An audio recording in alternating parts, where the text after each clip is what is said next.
Time. Chapter 49. A Change of Pace. Jen came to all too quickly. Her head was spinning. She groaned. "You're still recovering from the hyperspace jump. I should have anticipated it would have been adverse. It would have had an adverse effect on you due to your altered physiology. Azimuth, buddy, science babble and scrambled brain don't really mix." She managed to blink her eyes open after another minute, grateful that the cell they were in was dark. What happened? "We crashed into the main control tower and you got thrown from ship. Don't think he liked your flying much. He's somewhere around here, melted when the hybrid captured us." Jen rolled her eyes at Kevin. Ship was probably just hiding. She took a deep breath, then another. "Are you okay?" Gwen asked, her eyebrows knit together in concern. "No time for me not to be," Jen stated and transformed. In moments, Humongosaur was ripping their shackles off the wall. She handed Azimuth to Kevin, who had already armored up. Jen paused at the door, listening, then slammed it off its hinges into the Highbreed that was passing by. "Take us to your leader," Gwen demanded, her hands glowing menacingly as Jen cracked Humongosaur's knuckles. She did frown at her cousin, though. "You beat me to that by like half a second, Gwen." The redhead held back a chuckle as the Highbreed led them down the hall. Azimuth frowned at the girls. "Are they always like this?" Kevin shrugged, and Azimuth had to catch hold of the teen's currently metal hair to keep his balance. "More or less. Gotta find humor where you can when you live like us." They arrived, and the Highbreed that had led them there bowed to the ones sitting in what appeared to be thrones in a semicircle. "I'm sorry, Master. They took me by surprise." One of the giant Highbreed waved off the other. He bowed and walked out of the room. "I have read reports of your tenacity, Gen 10, but you are truly a thorn in my side, vermin." Jen shrugged. "Yeah, I get that a lot, but now I have your attention. Call off the attack." "Just like that?" "Yep, just like that. You call off the attack against the universe, I leave. Simple as that. You have nothing to gain from this. Call it off." The Highbreed with the frilled collar that sort of mimicked a crown, presumably the Highbreed Supreme, laughed. "We have everything to gain.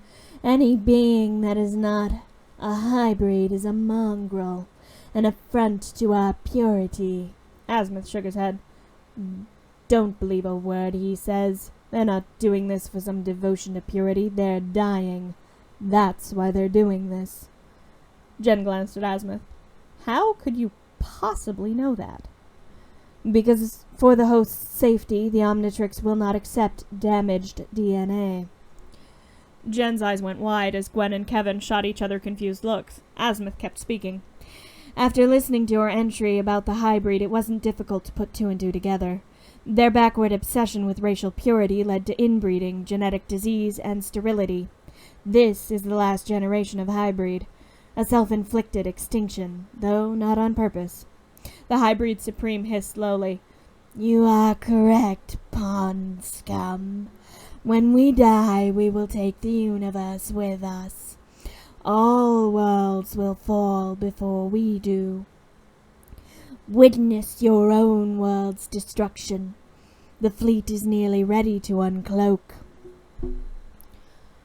Hollow screens popped up all around them. Azimuth closed his eyes. "All is lost. There's no way to stop them now."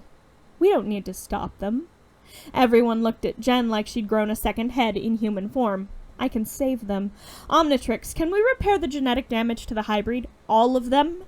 The symbol on Humongosaur's chest glowed and the Omnitrix spoke. "Genetic manipulation on that scale will require all available power. Do you wish to continue?" "Yes." Green lights flashed and Jen stood before them, the Omnitrix on her wrist, whirring. "What are you doing, mongrel?" Jen grinned as lines of code spread over her skin, though not just from the watch this time, but also from her right eye, which still bore the symbol of the Omnitrix. "Genetic recombination sequence is ready." "Do it!" Jen raised her hand as green flooded her eyes, the Omnitrix held high on the wrist of a triumphant fist. Pulses of bright green lights blossomed from the watch, washing out through the room, the whole planet, and out through the hyperspace gate. Gwen stared at her cousin, frozen like a statue as power literally rolled off her. Kevin reached out and took Gwen's hand. She glanced at him. He looked a little scared, though she couldn't tell if he was afraid of Jen or for her. Gwen wasn't sure what she was feeling either. Azimuth looked caught between two emotions, incredulity and wonder. All at once, the surges of power stopped, and the green faded from Jen's eyes and skin. Gwen and Kevin stepped forward together as Jen fell forward barely conscious. Did it work?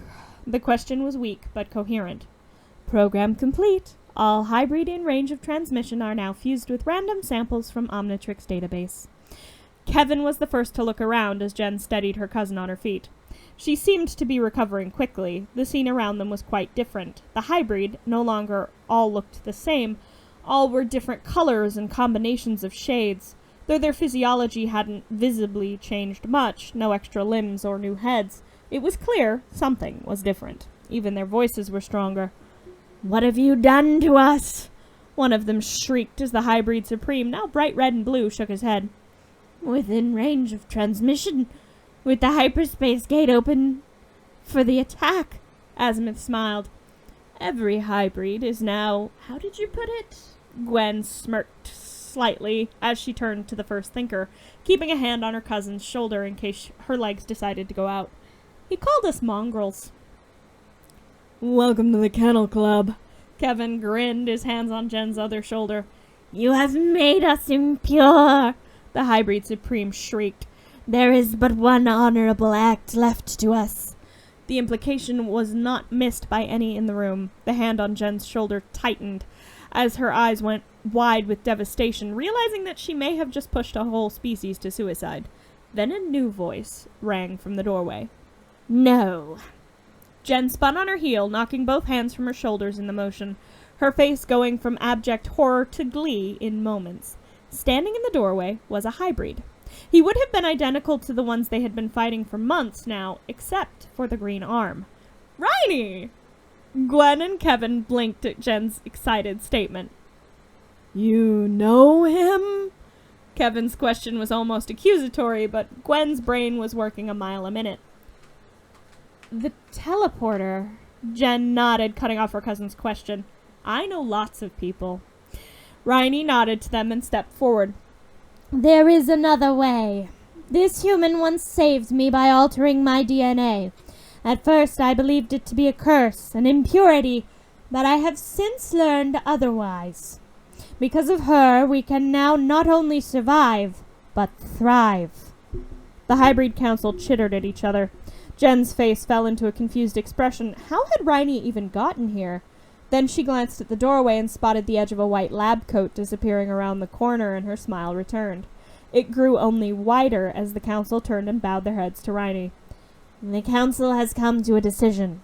New leadership is needed. Therefore, we elect you, Highbreed Supreme. May you lead us wisely. Riney bowed to them. Jen turned to him, face going grim. Will you call off the invasion? There was a tense silence for a moment. Consider it done, Jen Tennyson. Jen grinned. Calling off the invasion was ridiculously simple. Riney stepped into a room that allowed his voice to echo across the world and throughout the hyperspace gate.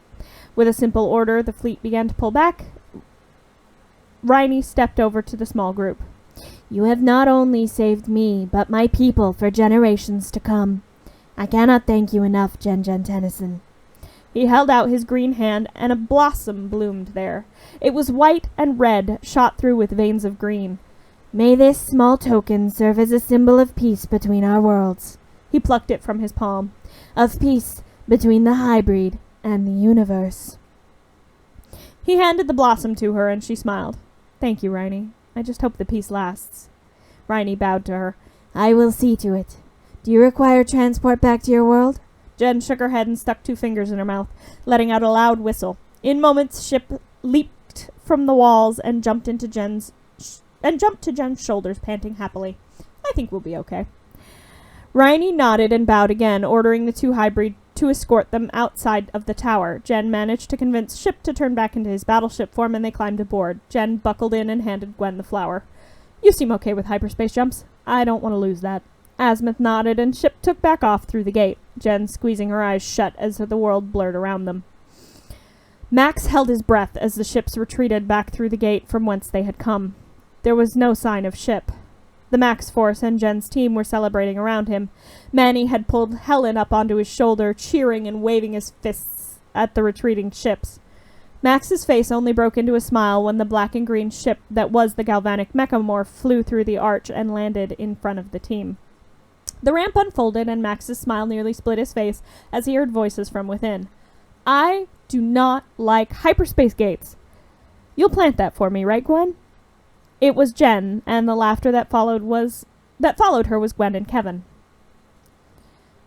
"I would recommend you stick to more conventional types of space travel." The first thinker's voice was almost amused. Max couldn't stop smiling as the four of them made their way down the steps. "That or Dramamine. It works wonders for motion sickness, even in space," he said, and both of his granddaughters laughed and raced into his arms. He smiled and pulled Kevin into the hug as the boy tried to step away. The Osmosian tensed for half a second before relaxing into the hug. Manny spotted them and laughed. "Group hug!" he called out, and wrapped all four arms around the group, squishing Helen's legs into Jen's shoulder and back. A soft prickle and quick rise in temperature told the people in the middle that Pierce and Allen had joined in. Laughter from two different throats let them know that Julie and Cooper were there too. Ship chirruped and beeped, winding around the whole group and beeping happily. They stayed like that for a moment, reveling in their victory, before Manny laughed and managed to free himself from Ship's grip. Fresh giggles passed around the group as they looked up to see the last hybrid ship making its exit. The arch flickered for a second, then went dead. "It's sort of beautiful, isn't it?" Max asked, pulling a metal cylinder from his pocket. He flicked the top of it off and threw it hard. It struck true, and the arch crumbled into dust that fell around them, mixing with the snow. "So how'd you do it? Way big?"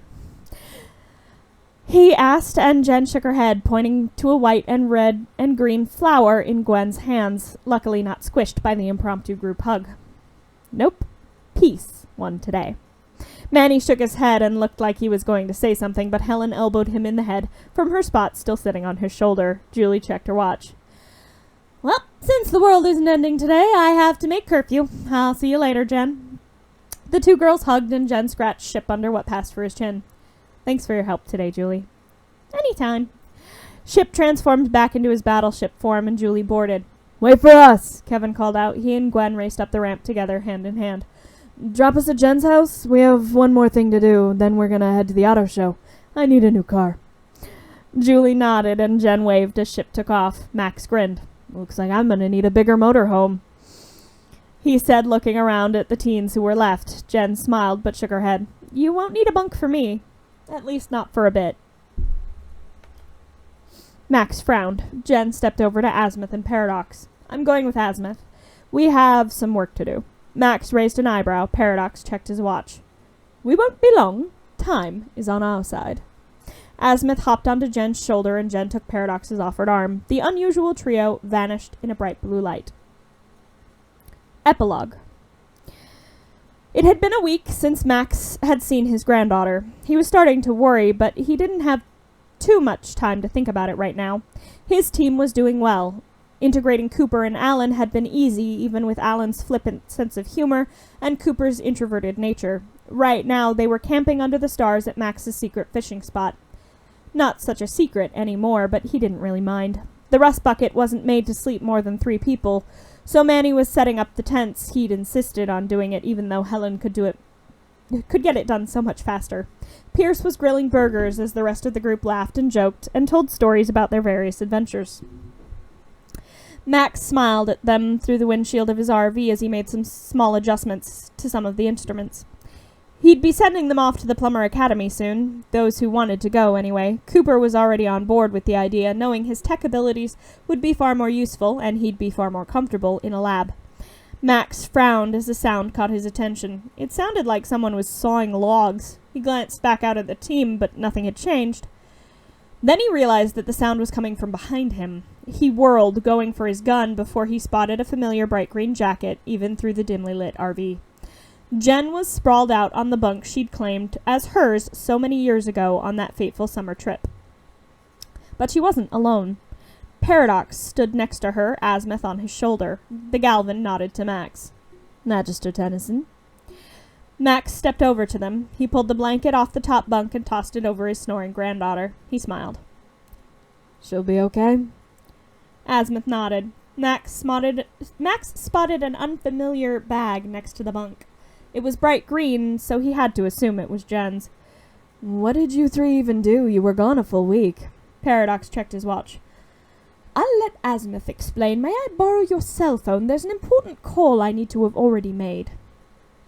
Max shook his head at the confusing verb tense and handed the man his phone. Paradox set Azimuth on the top bunk so he was more or less eye level with Max and vanished in a blue light. "She did what she does best. She saved worlds, those devastated by the war with the Highbreed, if you want specifics," Azimuth said a bit nostalgically. "It was good to see the Omnitrix used for its original purpose." Both of them glanced at the sleeping teen as she mumbled in her sleep, yanking the blanket nearly over her head, before going back to snoring loud enough to wake the dead. Max held back a laugh. "She'll likely sleep well into tomorrow. She needs the rest. She overworked the Omnitrix until it forcefully reset. In doing so, she lost master control. I won't give it back. She can work it out on her own, in her own time." Max nodded as Paradox reappeared and handed him back his phone. "It's time I took you home, Azimuth. There are more trials ahead." The Galvan nodded and stepped onto the Time Walker's hand. "I never said it, but she did good work," Azimuth said, looking down at the sleeping human from his perch. "Wouldn't want her to get too cocky." With that, the two vanished in another flash of light. The doors to the RV burst open. Manny came in wielding guns in two hands and tent spikes in the other two. "We saw the lights. What's going on?" Jen grumbled in her sleep, tugging the blanket over her head. Max shushed the Tetraman, trying to keep from laughing, as he ushered the teen back outside where the others were waiting, tense by the door. He shook his head and smiled as they went back to their spots around the campfire. "Everything's fine." He smiled, looking up into the stars, and for the first time in a long time he knew that yes, everything would be fine.